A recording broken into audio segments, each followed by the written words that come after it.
right now for the latest. Let's cross now to our correspondent, Ross Cullen, who is in Paris, in France for us. Ross, thank you so much for your time this afternoon. Now, I would imagine that, with the unions calling for government to engage in talks and the government saying that, yes, we absolutely can have engagements with you, but not on this particular issue that you want to engage us on, would be aggravating. Talk to us about these engagements that the union is wanting to have with government, particularly as it relates to this bill. Yeah, good afternoon. The unions wrote a joint letter to the president calling for mediation on Tuesday, delivering that letter to the government, but particular for attention of Emmanuel Macron. And we have heard the Prime Minister saying that she is willing to meet with opposition figures during next week, likely to be early next week, ahead of, as you mentioned, the next mass day of mobilisation for Thursday, the 6th of April. So likely that Elizabeth Bourne will be hosting members from the unions on Monday or Tuesday next week. The unions have said that if they do not, the government, if they do not address the situation to do with the retirement age, they will, quote, walk out. And so they have said that that has to be on the table.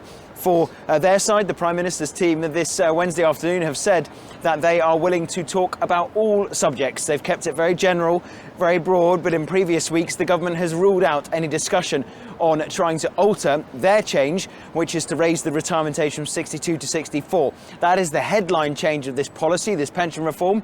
That is the main topic that the unions would like to address in their meetings with ministers. And so we will see next week at those meetings if they do indeed perhaps offer some way of negotiating or discussing that headline change to raise the retirement age. Ross, talk to us about exactly what the union is contesting here in terms of, we know, of course, that it is that age that is an issue of concern, but what else are they saying around it? I mean, what are the negative impacts that it would have, particularly on the working class, should this go ahead? Yeah, they want the entire legislation scrapped. That's very simply the overall union position. They have managed, the government, to unite all the trade unions against this proposed legislation. All of them want an immediate end to this legislation. All of them want it entirely dropped, with the raising of the retirement age, with the streamlining and simplifying of some of the different pensions regimes, which currently in France apply to many different professions, allowing them to retire early. The unions also say that this is overall an unjust policy, which unfairly impacts women and also lower class members of the workforce and lower paid workers, saying that they're going to have to work more and they're going to be unfairly penalised by the government's reforms. For example, women may well take time out of the workforce for motherhood or for childcare, coming back part-time, and so it will take women longer to complete the 43 years of full work needed to qualify for a full pension under these new reforms. The government says one of these reforms is to raise the amount of a basic state pension, and more women than men are on the basic state pension, and so the government says that more women than men will benefit from the rise in the pension. The whole thing, the whole issue is contentious, the whole policy, whether it's the government trying to bring it forward. It says it's an unpleasant policy. It would rather not bring this forward, but it says it's necessary. The government saying it's crucial, saying it's essential for France's pension system moving forward. But the unions, as I say, are united against it. Now, of course, just as we are looking at what is likely to then happen on the 6th of April, just talk to us about, what the plans are in terms of this nationwide protest. I mean, we've seen how violent these clashes can become. And we obviously know that, it's the actions basically on day 10 since the protest began in mid-January. We've seen how they've clashed with police. We've seen how essentially it could erupt to chaos. Of course, these are as they lead up to the 14th of April. But what are you hearing then is likely to happen on the 6th of April?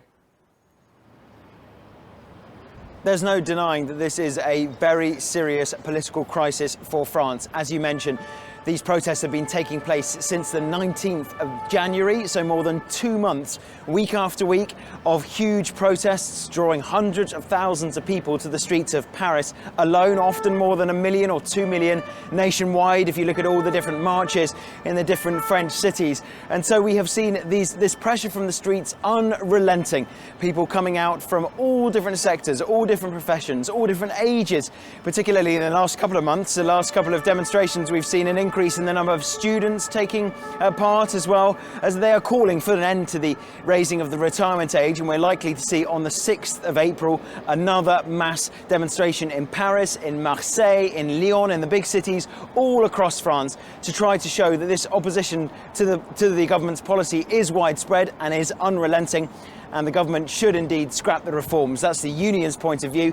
The government, though, as we have seen, is not budging, is saying that it has to stick to this policy for the good of France's financial system moving forward.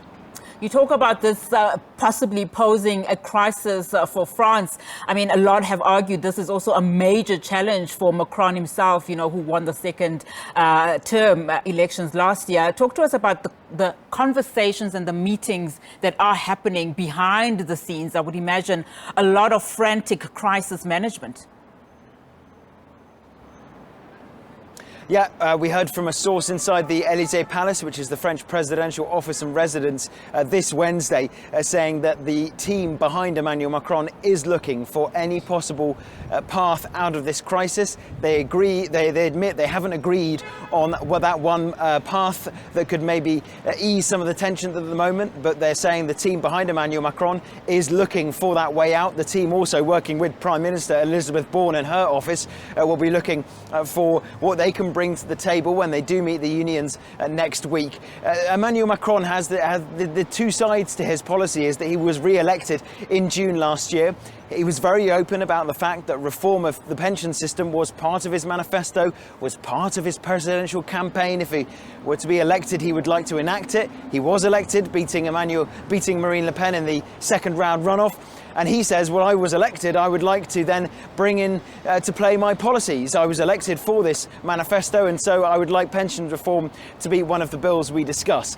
He himself, however, after the election, did admit that many people voted against Marine Le Pen rather than voting specifically for the different policies outlined in his manifesto. He said, I hear you, I recognise you, people who voted for me, not for me, but because they were voting against the far-right opposition candidate in the second round runoff. He said that he wanted to be able to interpret the results, to take on board those people who were voting for him, not because they were a particular supporter of Emmanuel Macron, but because they just didn't like the idea of a far-right presidential candidate in the Élysée Palace. But he has pushed ahead with this pension reform, which is why it's so controversial. The one, perhaps, decision they've taken is not to pursue 65 as the retirement age, which was originally outlined in his manifesto, saying they want to raise the retirement age from 62, not to 65, but instead to 64.